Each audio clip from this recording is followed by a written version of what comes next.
now Tuesday night, March 31st, and this is the lecture for this week to help bring together the topic that we're paying attention to, which is civil religion.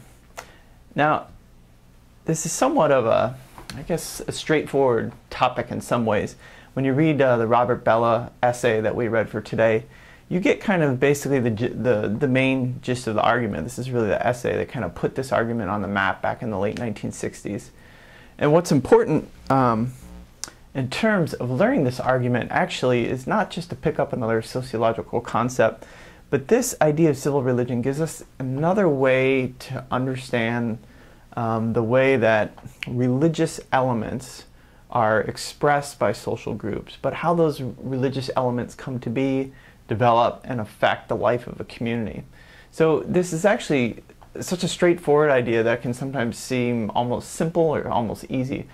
But in the course of really the last 40 years of understanding religion, states or nations in the modern world, this essay has been incredibly important in really kind of teasing out the ways that religion in a Durkheimian sense is generated from the kind of the solidarity and the experience of a community together, but then also how specific entities, in this case, the civil entity, i.e. the nation, interacts with meanings that are kind of derived from that kind of Durkheimian religious moment. So this is one reason why we did a bunch of work on Durkheim early in the semester, was to be able to catch the gist of an argument like this.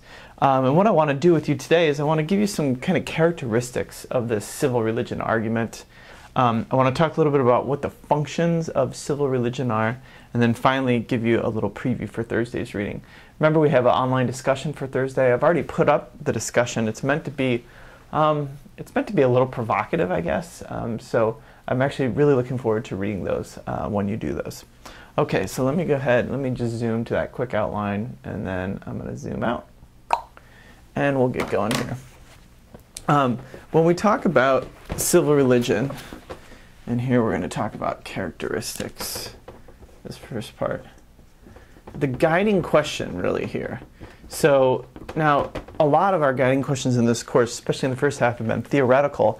And then the last couple weeks, a lot of our questions have been centered really on some very particularistic things about what we might call official religion. So official religious groups, what a religious group looks like in terms of church sect theory, or with the church and state that we did last week, looking at how specific religious groups, religious ideas interact with state entities. This argument goes back to our Durkheimian roots and and proposes that if nation-level communities exist, so like the United States of America, if they exist, if we take Durkheim's arguments seriously, then what are the religious-like or religion-like tendencies that they express?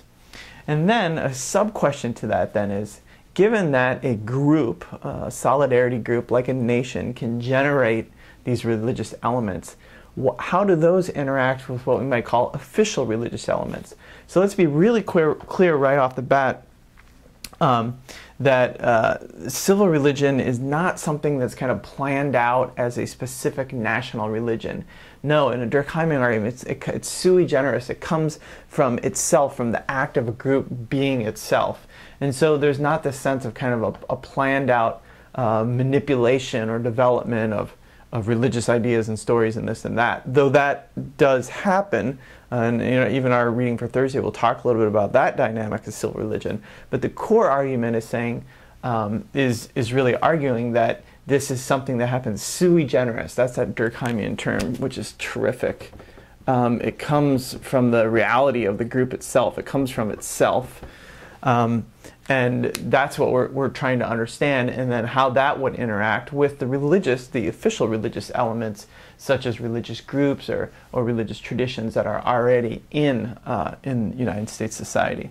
So just to recap on Durkheim, when we think Durkheim, we think a bunch of things. We think a key element, of course, of religion in Durkheim is unity, creating solidarity, how a social group gets brought together. And then what brings that social group together are these ritual moments of collective effervescence that then kind of inspire and generate kind of ideas and feelings and sacred and profane relationships all around, and guide people through the sacred and profane places and times of life. And that's really important here too, is that if we're using a Durkheimian argument, as Robert Bellah does to explain civil religion, then what we're really trying to look for is how is it that these rituals and these meanings and these beliefs guide both the group, but also guide individuals of the group. Something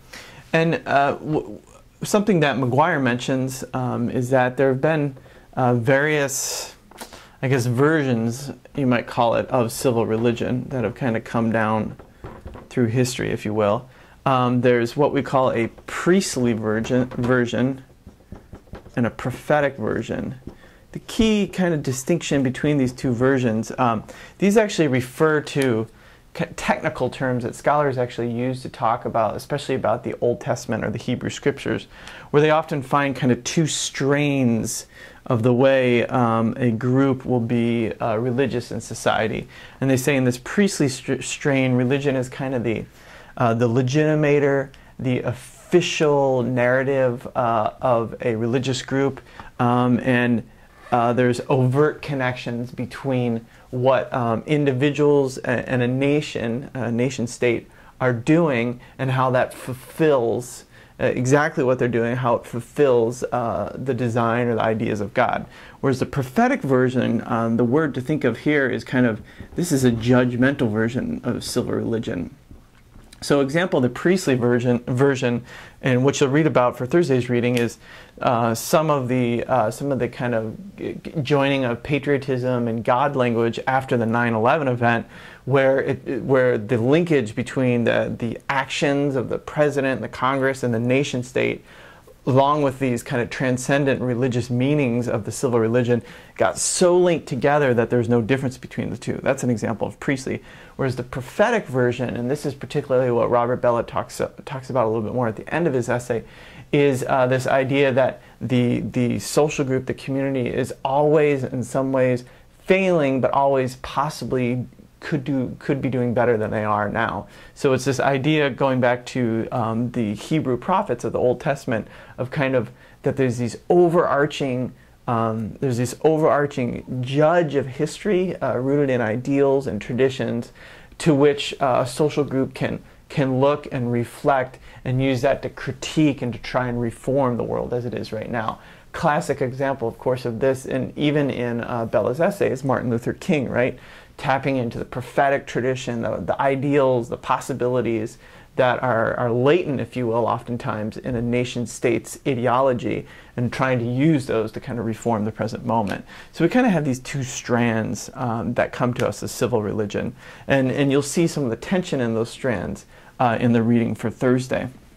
But let's get to a little bit more nuts and bolts of what the heck we mean when we're talking about civil religion. Well, first off, what's it based in?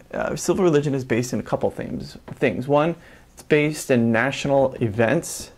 So in that essay, we read about the Civil War, we read about the Civil Rights era, we read about the founding of the country. It's based in national persons. So particularly the way our political system works, with so much focus on particular personalities and individuals, then these become kind of important components of civil religion. And in both of these, what's key here is that civil religion basically, it involves this process of interpreting kind of history and the nation